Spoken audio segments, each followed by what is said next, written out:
Welcome. My name is Bianca Parker, and today I'm here with Mr. Bell. Hi, Mr. Bell. How you doing? I'm doing fine. How are you? I'm great, Mr. Bell. Mr. Bell actually works at the International Graduate University, and he is the founder of the Hope Project. So, Mr. Bell, what is the Hope Project? Well, the Hope Project it's not just another computer training program for young adults, but we look at the Hope Project as a movement. It's a movement to change the lives of young people. The program's ultimate goal is to prepare socially and economically disadvantaged young people for rewarding careers as help desk and application support professionals. Wow. So what inspired you to start the Hope program? Well, I'm a product of Anacostia, Ward A primarily, public school educated.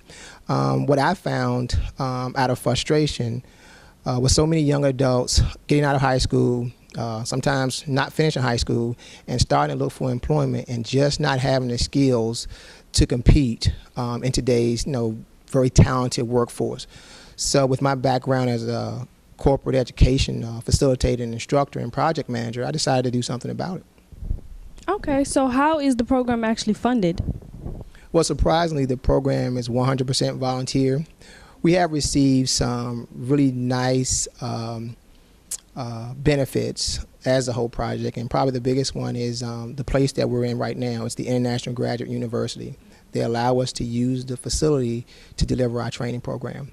All the other resources I pretty much handle myself out of my own pocket.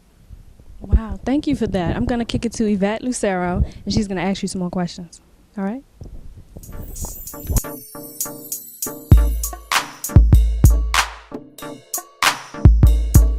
Hi, my name's Ivette Lucero, and we're back with Mr. Bell discussing the HOPE program. Mr. Bell, how do you get into the HOPE program, or what are some requirements that students might look into to get into the program? Well, sure. The HOPE project is a very unique training program. Actually, the community and most of the students call the HOPE project the Harvard of the Hood. And they say that because it's very difficult to get in. Basically, the way the program works is you come to an information session, you have 48 hours to submit an application along with a detailed essay telling us why you should be a HOPE project student.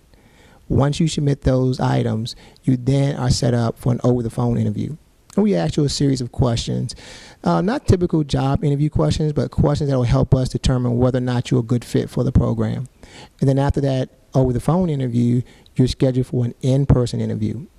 That's when you come in and we ask you another series of questions, and we're then ranking those questions as well. And then while you're preparing for your in-person interview, you do have to read a white paper, and we will quiz you on it.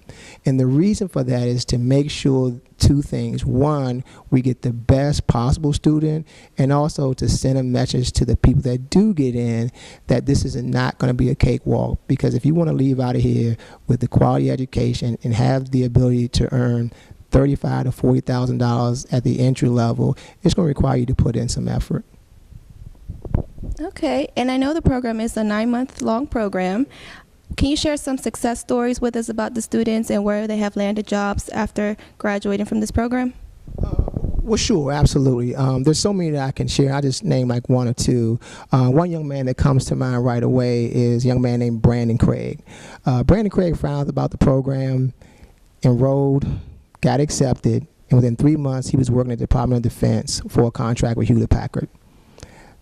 10 months later, he now works for Webster Data and Communication, and his salary is $42,000 a year. Now, most people would say that's not necessarily a big deal, but we think it is because prior to enrolling in the whole project, Brandon Craig worked at an ABC liquor store out in Virginia for the last 4 years. And there's also a lot of other success stories. There's a young lady named Kendra Smith. She now is an account executive for Comcast. Dominique Thomas, she works over at Patelli, which is a very large contractor in Crystal City. And there's so many other young people that are doing extremely well after participating in this program. And what we like to stress is our students typically come in with little to no IT experience and leave out highly skilled and highly marketable. Okay, that's good to know. Now, what are your long-term goals for the program, and where can people get in touch with you if they want more information about the program? Well, sure. See, one of the most important things about the whole project is we want to stress that it's not just another computer training program. In our opinion, this is a movement. It's a movement to change the lives of young people. And one of the things I want to make sure people realize is that our goal is for the Hope Project to become a national program. So every time you see a McDonald's, we want a Hope Project right next to it. We want to go to places like Atlanta, urban places like Detroit, and rural counties in Virginia. We want to go all the way out to LA and work with the Crips and the Bloods. We have such a blueprint for success. We feel that this particular style of training and quality of training can be implemented anywhere. And just in closing about the program itself, our website is hopeprojectdc.org.